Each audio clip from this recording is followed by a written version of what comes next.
In 7th grade, I had inadvertently read a book and got in banned at the school districts. It's called Fahrenheit 451. It follows the protagonist guy Montag, a fireman whose job is to burn books. And the more I turn the pages, the louder the sirens blared, writing with a warning. A warning against relying on technology, forgetting history, entering violence, and fostering higher mentalities, all of which, escalated by the absence of books, effectively robs that world, and like similar worlds like it, the nutrients we need for critical thinking. As they burn books, and as we ban books, we burn ourselves, our histories, and our words. Upon revisiting this book, and its ironic banning, I realized that bribery revealed a connecting theme throughout history, the brushing aside of sensitive information. In history class, we talk about banning books like Fahrenheit 451, how 20 years prior to publishing, the Nazis and many other groups like it throughout history burned books as a form of censorship, helping those in positions of power maintain control of public thought and suppress opposition. Today, although it can be in a very different sense, we still ask ourselves these thought-provoking questions. What should and should we not talk about? What information is considered corrupting? And what is considered enlightening? Should certain mentalities and facts feel threatening? And what should kids be hearing in school or in children's media in relation to all of this? In truth, when discouraged having the space to talk about some topics, we can simultaneously lose our ability to question status quo and see ourselves through other people's experiences. I know this feeling firsthand and I'd like to contribute to this conversation by discussing how maintaining some spaces can be important for navigating one's own identity. 2 years ago, time sped up. Cradled up in my room from March to June of 2022, I kept at home for digital school year. I had plenty of time to think, to look at my blue walls, to let my mind wander. The first time in my life, I had the opportunity to ask myself big questions without many distractions. How did I feel about my gender? My sexuality? Exploring my truth, I looked back. I remembered all the times I was going to crawl at doctor's appointments and family gatherings when easily asked, "Do you have a boyfriend?" Honestly, sometimes when asked, I would cry uncontrollably, not understanding what aspect of that asked question cut so deeply. And I turned to look forward to what was in front of me. I turned to the internet. I turned to the visual dictionary, presentation, and media provided. I found myself, and the answer to that perplexing question, the first time in media. I saw myself for the first time in 2018 watching two engaged men in Voltron be met with continuous tragedy.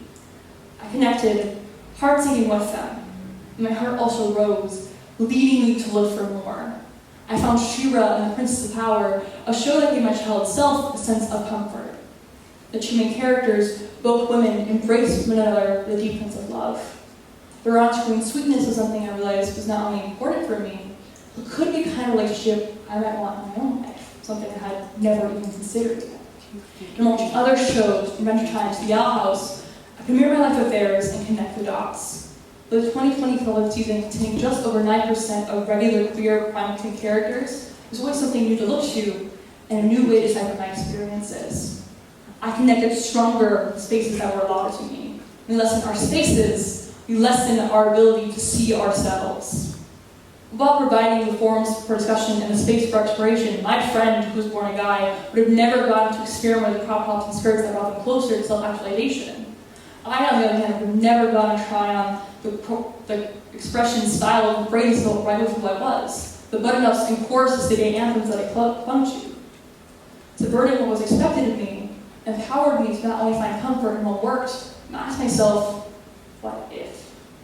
By virtue of feeling free to myself, I tucked close to the emergence of many second puberties. And admittingly, the room for these spaces were only paved with dozens of activists, preservationists, and scholars came before me. Originally, when spaces by queer people, for queer people first being made, from speakeasies like the Stonewall Inn, Star, and Jim Ball culture, LGBTQ+ people found not only community, but found family. And as our physical spaces have grown, so has our metaphorical. Today, our online spaces cover those spaces for us. Covered it for me. Even though her work was likely burned by religious groups and eventually decomposed, the great poet Sappho's legacy still bears strong today. By living on the island of Lesbos and having coined the phrase lesbian, people across the globe can quickly convey life experiences and a huge facet of who they are within seconds. Today, no matter who we are, no matter who our own respective ancestors and elders are, we must thank them for the words, metaphors, and language they give us, the key facilitator of finding ourselves and building our emotional homes. By building our races online, being visible, and paving the way for your LGBTQ+ youth, we pave the way for future LGBTQ+ youth. If we take anything away from this talk today, I hope you leave with acute awareness that our dictionaries serve as building blocks, our bricks making up our own emotional homes and spaces. It's one thing to hear about your own life experiences, and another to understand the intricacies of others.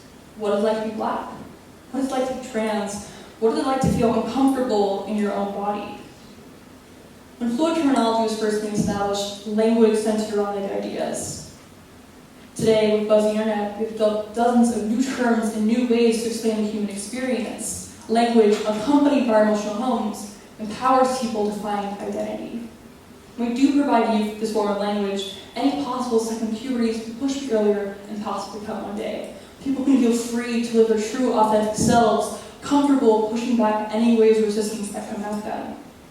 So, while it's crucial to continue pondering these large topics and still asking ourselves what we should and shouldn't talk about, it's important that we do so and look at all these topics with a critical lens, open heart, reflecting on where we're needed. The more space we give ourselves as a society to ponder these larger topics, the more space we give ourselves to learn from it. Our conversations serving as preventative measures. And within any of those spaces that we do build, we can find ourselves and control our narratives, thereby empowering us to build a better tomorrow together. Let us work together to prevent the erosion of our histories and the likelihood of us turning into a Fahrenheit-like world. Let us build even stronger reins in controlling our narratives. As we move forward, feel indulged to push for connectivity, respect, and conversations about all these divisive topics. You have the power to draft a personal answer to all these questions and hold it close to you. You have the power to bridge gaps and make spaces for other people where it's serving as constructing hands. Representation, our visual dictionary, that we often see ourselves for the very first time. And even as I stand here before you today, there's so much more I want to talk about, and so much more I planned on talking about, but I couldn't. The tendrils of a rolling future are always a little closer than they seem, and we must keep our eye out for that. The more conversations we have about censorship, the more mindful we need to be about what happens to our spaces as a byproduct.